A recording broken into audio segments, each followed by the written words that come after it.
মার্সা মাত্রু মিশরের উত্তর পশ্চিম উপকূলে ভূমধ্যসাগর তীরে অবস্থিত একটি প্রাচীন ও ঐতিহাসিক জনপদ, যেখানে নীলাভ জলরাশির ভূমধ্যসাগরীয় সৌন্দর্য হৃদয় জুড়াবে। যে জনপদের অলিগলি থেকে আজও ভেসে আসে মহাবীর আলেকজান্ডার দ্য গ্রেটের বীরত্ব গাথা, কিংবা টলেমি সাম্রাজ্যের উত্থান পতনের ইতিহাস। রয়েছে বিশ্ববিখ্যাত মিশরীয় রানী ক্লিওপেট্রার স্মৃতিবিজড়িত স্থান। ক্লিওপেট্রা এই জায়গাটাতে আসতো শুধু গোসল করার জন্য, শাওয়ার নেওয়ার জন্য। শুধু কি তাই, রয়েছে দ্বিতীয় বিশ্বযুদ্ধের সময় ওয়েস্টার্ন ডেজার্টের প্রতিরোধ যোদ্ধা ক্যাপ্টেন রোমেলের বিস্ময়কর যুদ্ধ বাংকার। আর মিশর লিবিয়া সীমান্ত তো আলাদা উত্তেজনা যোগ করেছে এ জনপদে। বন্ধুরা দেখতে পাচ্ছেন যে আমরা একদম সাগরের পাশে চলে এসেছি এবং দূরে দেখা যাচ্ছে যে নদীর মাঝখানেই অনেকগুলো এরকম পাথর দেখা যাচ্ছে, ছোট ছোট আইল্যান্ডের মতো দেখা যাচ্ছে, ছোট ছোট। শুভ সকাল, সবাইকে শুভেচ্ছা জানাচ্ছি ইতিহাস ঐতিহ্যর রাজধানী কায়রো থেকে। বন্ধুরা, আমাদের প্রথমেই যেতে হবে কায়রোর রেমেসিসে। আসসালামু আলাইকুম রহমতুল্লাহি ওয়া বারাকাতুহু। বন্ধুরা শুভ সকাল, সবাইকে শুভেচ্ছা জানাচ্ছি ইতিহাস ঐতিহ্যের নগরী কায়রোর ওল্ড কায়রো থেকে। বন্ধুরা আমরা এখন আজকে রওনা হব নতুন ভ্রমণ গন্তব্যে মার্সা মাত্রুর উদ্দেশ্যে, এবং আপনারা ইন্ট্রো দেখে বুঝে গেছেন যে আসলে আজকে আমরা কোথায় যাচ্ছি এবং আপনাদেরকে কি দেখাতে যাচ্ছি। তো ওল্ড কায়রো থেকে আমরা এখন গাড়ির অপেক্ষায় আমরা রেমেসিস যাব। রেমেসিস থেকে আমরা ট্রেনে শুরু করতে যাচ্ছি আমাদের আজকের এই দীর্ঘ যাত্রা, এবং যাত্রাপথের সব কিছুই আপনাদের সাথে শেয়ার করব। আশা করি সাথেই থাকবেন। তো চলুন শুরু করা যাক আমাদের আজকের ভিডিও। স্থানীয় মিশরীয়দের সাথে জ্ঞানের কাবা আল আজহার দেখতে দেখতে হৃদয় মাঝে অনন্য এক ভ্রমণ গন্তব্যের কৌতূহল নিয়ে এগোচ্ছি রাজধানীর অন্যতম ব্যস্ত এলাকা রামসিসের দিকে। বন্ধুরা, অবশেষে পৌঁছে গেছি আমাদের সেই গন্তব্যে। উল্লেখ্য, রামেসিস কায়রোর ব্যস্ততম প্রধান স্টেশনগুলোর মধ্যে একটি। এখান থেকে মিশরের প্রায় সব জায়গায় যাওয়ার জন্য বাস কিংবা ট্রেন খুব সহজে সব সময় পাওয়া যায়। আমাদের ট্রেন যাত্রার কথা থাকলেও শেষ মুহূর্তে এসে আমাদের প্ল্যান কিছুটা পরিবর্তন হয়েছে। অবশেষে সিদ্ধান্ত হয়েছে আমরা এখান থেকে ছেড়ে যাওয়া মাইক্রোবাসে করে প্রথমে আলেকজান্দ্রিয়াতে যাব, সেখান থেকে মার্সা মাত্রুর উদ্দেশ্যে আবার আমরা অন্য গাড়িতে যাত্রা শুরু করব। বন্ধুরা আমরা অবশেষে রাজধানীর ব্যস্ততম এলাকা রামসিস থেকে আমরা রওনা হয়েছি। আমরা প্রথমে মার্সা মাত্রুর জন্য গাড়ি ঠিক করলেও পরবর্তীতে আমাদের সুবিধার জন্য আমরা প্রথমে মিশরের দ্বিতীয় বৃহৎ শহর আলেকজান্দ্রিয়াতে যাচ্ছি। আলেকজান্দ্রিয়া থেকে আমরা ভিন্ন গাড়িতে মার্সা মাত্রুর উদ্দেশ্যে রওনা হব। তো আমার পাশে দেখতে পাচ্ছেন আমার আশেপাশে সবাই রয়েছে, আমরা সবাই মিলে একসাথেই যাচ্ছি। অবশেষে আল্লাহর নামে আমাদের যাত্রা শুরু হলো। যাত্রা শুরুতেই বিস্ময় ভরে আবারও অবলোকন করলাম জান্নাতের নদী নীলনদ ও তার দুধারে গগনবিদারী সুসজ্জিত ইমারতগুলি। যেসবের সৌন্দর্য দেখতে দেখতে নীলনদের উপর থেকে ব্রিজ পার হয়ে আমাদের গাড়ি অবিরাম গতিতে মিশরের দ্বিতীয় বৃহৎ শহর আলেকজান্দ্রিয়ার অভিমুখে যাত্রা শুরু করলো। সুপ্রশস্ত একাধিক লেন বিশিষ্ট রাস্তা ধরে বিস্ময় ভরে অবলোকন করছি দুপাশের খেজুর বাগানের সৌন্দর্য, যা সত্যি সত্যি আমাকে হতবাক করেছে।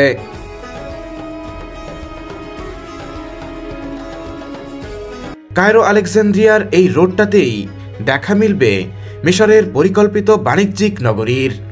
এখানে রয়েছে অসংখ্য নামিদামি শিল্প গ্রুপের কারখানা। বন্ধুরা আমরা অবশেষে প্রায় 1 ঘন্টার মতো পথ অতিক্রম করে আলেকজান্দ্রিয়ার পথে বিরতির জন্য কিছুক্ষণ দাঁড়িয়েছি। এখানে ওয়াশরুম সহ বিভিন্ন টুকটাক খাবার চা খেতে পারবে। এবং বন্ধুরা দেখতে পাচ্ছেন এখানে একটা ক্যাফে রয়েছে, এই যে দেখা যাচ্ছে এখানে বিভিন্ন রকমের ক্যাফে ট্যাফে রয়েছে। মাঝখানে দোলনা দেওয়া জায়গা রয়েছে, এই পাশে ক্যাফে রয়েছে। এই এইদিকে ডেকোরেশন কিন্তু অনেক সুন্দর দেখা যাচ্ছে, সাথে প্রশস্ত বসার জায়গা দেখা যাচ্ছে। এইদিকে বিভিন্ন রকমের নুডলস যে সাজিয়ে রেখেছে, নুডলসগুলো সাজানো যে দেখা যাচ্ছে, সাথে সাথে বেশ প্রশস্ত টিভিও রয়েছে। উপরের ছাউনিগুলো যদি একটু লক্ষ্য করেন তাহলে দেখতে পাবেন যে পাতার যে ছাউনি, সেই ছাউনি রয়েছে এবং বেশ প্রশস্ত জায়গা, কিন্তু বেশ প্রশস্ত জায়গা। আশেপাশে এরকম যাত্রীরা বিরতি করে থামিয়ে থামিয়ে খাচ্ছে। আর এই দিকে বিভিন্ন রকমের স্ন্যাক্স আইটেম রয়েছে, এই যে দেখা যাচ্ছে যে কেক টেক হাবিজাবি। এইদিকে রয়েছে হচ্ছে বিভিন্ন রকমের বাটার বন টাইপের জিনিসপত্র। এইদিকে চিপস রয়েছে, দেখতে পাচ্ছেন চিপস, এইদিকে সবই চিপস। এদিকে বিভিন্ন এনার্জি ড্রিঙ্ক সহ বিভিন্ন ড্রিঙ্ক রয়েছে। এই যে বিশাল বড় জায়গা এবং খুব লম্বা একটি জায়গা, এবং সব জায়গাতেই টুকটাক বিভিন্ন জিনিসপত্র রয়েছে। বন্ধুরা, এখান থেকে আমিও একটা জুস নেই, আমের জুস নেই, দেখা যাচ্ছে। এটা বাহিরে হচ্ছে 12 টাকা কিংবা 10 টাকা, দেখে কেন মতো নেই। সদিকি দিব্যি ক্যাম মেশিন। বন্ধুরা, বাহিরে 10 টাকা হলেও এখানে 20 টাকা। হাবিব ভাই খাবেন না? আপনি খাবেন না? খাইছেন? বন্ধুরা, আমরা একটা নেসকফি নিচ্ছি। এই যে দেখা যাচ্ছে 40 টাকা রাখছে, এখন কাউন্টারে যাইতে হবে। 40 খাইলাম না, এখন দোল খান, আপনারা দোল খান। বন্ধুরা, কফির জন্য এখন দিচ্ছি। সদিকি খোদ।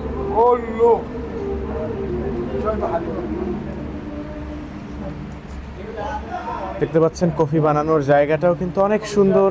এদিকে অনেকগুলো কাপ রয়েছে এবং এদিকে বিভিন্ন রকমের চুলা রয়েছে গ্যাসের, এগুলো কিছু বেসিন আছে এবং ওইদিকে বিভিন্ন রকমের কাপ কিন্তু দেখা যাচ্ছে। আমাদের কফি বানানো হচ্ছে।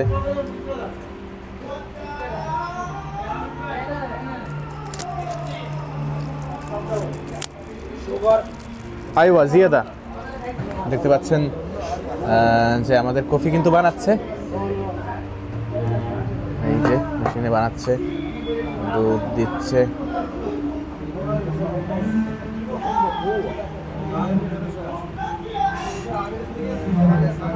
শুকরান। বন্ধুরা, আমরা কফি পেয়ে গেছি, ওইদিকে আরেকটা কফি বানাচ্ছে। এই যে দেখতে পাচ্ছেন আমাদের কফি। ফি সুক্কার? আইওয়া।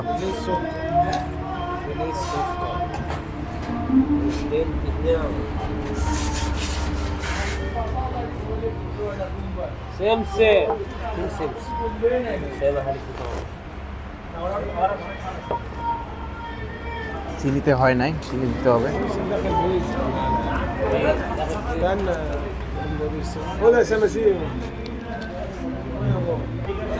يس يس صورنا تبعتها لنا كله تمام. هو عايز الصورة. هذا جيد جيد جدا. বন্ধুরা, আসলে কফিটা খেতে অনেক ভালো, অনেক সুন্দর। ভাই আসতেছি। বন্ধুরা, আমাদের ইস্তেরাহা শেষ হয়েছে, আমরা এখন গাড়িতে উঠবো। এই গাড়িতে উঠে ফটো আমি উঠি। উঠেন সবাই, একে একে গাড়িতে উঠতেছে। আমাদের বিরতি শেষ হয়েছে।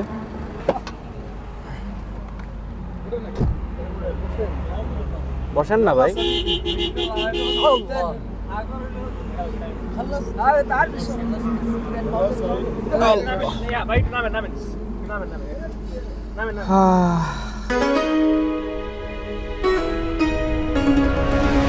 বন্ধুরা, সবাইকে স্বাগত জানাচ্ছি মিশরের দ্বিতীয় বৃহৎ শহর আলেকজান্দ্রিয়া থেকে। বন্ধুরা, আমরা এখন রয়েছি আলেকজান্দ্রিয়ার ওয়াহদা আইশিন নামক স্থানে। আমরা এখান থেকে মাশা মাতরুহের জন্য আলাদা গাড়ি রয়েছে, সেই আলাদা গাড়িতে করে যাব। আমার আশেপাশে দেখতে পাচ্ছেন সবাই গাড়ির জন্য এখানকার স্থানীয় ড্রাইভারদের সাথে কথা বলছে। তো চলুন দেখা যাক আমরা কি গাড়ি পাওয়া যায় সামনে যাওয়ার জন্য। বন্ধুরা, আপনাদের জ্ঞাতার্থে বলে রাখি, এই স্টেশনটিও কায়রোর রামসেস স্টেশনের মতোই গুরুত্বপূর্ণ আলেকজান্দ্রিয়ার জন্য। এখান থেকেই স্থানীয় মানুষজন বিভিন্ন জায়গায় গমন করে থাকে। বন্ধুরা, অবশেষে আমাদের গাড়ি ঠিক হয়েছে। আমরা স্থানীয়দের সাথে মিলেই আজকে রওনা হচ্ছি আলেকজান্দ্রিয়া থেকে মার্সা মাত্রুর উদ্দেশ্যে। আলেকজান্দ্রিয়ার উপকণ্ঠ থেকে ফের আমরা যাত্রা শুরু করেছি মার্সা মাত্রুর উদ্দেশ্যে। চারদিকে অন্যরকম এক প্রাকৃতিক সৌন্দর্য। বলছিলাম মিশরের অন্যতম সমুদ্র বন্দর আলেকজান্দ্রিয়ার কথা। খানিকক্ষণ পথ চলতেই গাড়ির ডান দিকের গ্লাস থেকে সর্বপ্রথম ধরা দিল নীলাভ জলরাশির ভূমধ্যসাগরীয় সৌন্দর্য। বন্ধুরা, এখন আমরা এগোচ্ছি মিশরের সিঙ্গাপুর খ্যাত নিউ এলামাইন সিটির দিকে। এটাই হচ্ছে সেই কাঙ্ক্ষিত শহর। মিশরের নতুন প্রশাসনিক রাজধানী হিসেবে গড়ে তোলা হয়েছে এই আধুনিক, পরিকল্পিত ও টেকসই নগরী। কায়রোর জনবহুলতা ও অবকাঠামোর চাপ কমানোই এর মূল উদ্দেশ্য। এখানে আফ্রিকার সর্বোচ্চ গগনচুম্বী আইকনিক টাওয়ার, ৩৫ কিলোমিটার দীর্ঘ সবুজ পার্ক, গ্রিন রিভার, স্বয়ংক্রিয় পরিবহন ব্যবস্থা, সৌরশক্তি ও ডিজিটাল নাগরিক সেবার মতো স্মার্ট টেকনোলজি থাকবে। সরকারি অফিস, কূটনৈতিক জোন ও আন্তর্জাতিক ব্যবসা কেন্দ্র হিসেবে গড়ে তোলা হয়েছে এই শহর, যা সিঙ্গাপুরের মতো যানজটমুক্ত ও পরিকল্পনা এবং অর্থনৈতিক গেটওয়ে হওয়ার স্বপ্ন দেখাচ্ছে। এলামাইন সিটি শব্দটি কখনো কখনো NAC এর কোনো অংশ বা ভূমধ্যসাগরীয় উপকূলের নিউ এলামাইনকে নির্দেশ করে। তবে আলোচনার মূল কেন্দ্রবিন্দু হল মিশরের এর নতুন রাজধানীকে ঘিরেই। বন্ধুরা, অবশেষে আমরা চলে এসেছি ইতিহাস, প্রত্নতত্ত্ব ও প্রাকৃতিক সৌন্দর্যের সম্ভার মার্সা মাত্রুতে। এখন আমরা অবস্থান করছি মার্সা মাত্রুর প্রাণকেন্দ্র আলেকজান্দ্রিয়া স্ট্রিটে।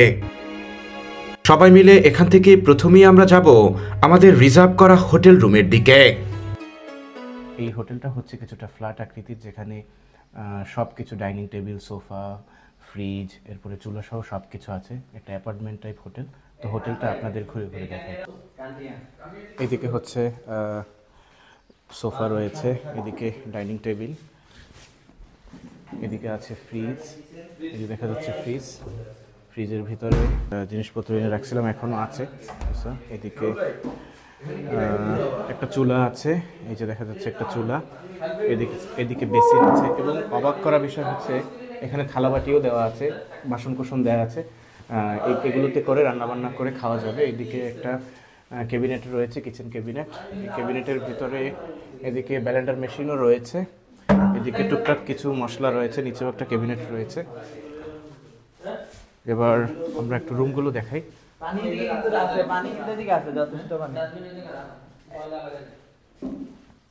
বন্ধুরা, এটা হচ্ছে আমাদের রুম, এখানে আমরা ছিলাম। এদিকে একটা বেড রয়েছে, সিঙ্গেল বেড, এদিকে একটা সিঙ্গেল বেড রয়েছে। এই হচ্ছে ড্রেসিং টেবিল, এদিকে হচ্ছে একটা ক্যাবিনেট যেখানে কাপড় চোপড় রাখা যাবে। এইদিকে আরও একটা রুম রয়েছে একই সিস্টেমে, এই যে দেখা যাচ্ছে এখানেও একটা সিঙ্গেল খাট রয়েছে, এদিকে আরও একটা সিঙ্গেল খাট রয়েছে এবং এদিকে একটা ড্রেসিং টেবিল কি আয়না রয়েছে। এইদিকে একটা বিশাল বড় ব্যালকনি রয়েছে, সাইফুল ভাই আছে এখানে, এই যে দেখা যাচ্ছে এখান থেকে পুরো সিওয়া দেখা যায়, সামনেই নদী। আমার ক্যামেরার লেন্স জুম না বিদায় আপনাদেরকে দেখাতে পারছি না। আপনাদের এবার একটু আমি আমাদের বাথরুমটা দেখাই। এটা হচ্ছে বাথ, এই যে দেখা যাচ্ছে এখানে ওয়াশিং মেশিন থেকে শুরু করে এই যে দেখা যাচ্ছে গিজার, বেসিন সবই আছে, একটা স্থান রয়েছে। অবাক করার বিষয় হচ্ছে এই রুমটার ভাড়া বাংলাদেশি টাকায় প্রায় 1000 টাকার আশেপাশে আর কি, এই পুরো ফ্ল্যাটটার ভাড়া। যেখানে বন্ধুরা, আগামী পর্বের ভিডিওতে আপনাদের দেখাবো দ্বিতীয় বিশ্বযুদ্ধের সময়কার নির্মিত মরুভূমির সিংহখ্যাত ক্যাপ্টেন রোমেলের পাহাড় কেটে বানানো ভয়ঙ্কর যুদ্ধ বাংকার ও দ্বিতীয় বিশ্বযুদ্ধের নানা স্মৃতি নিদর্শন।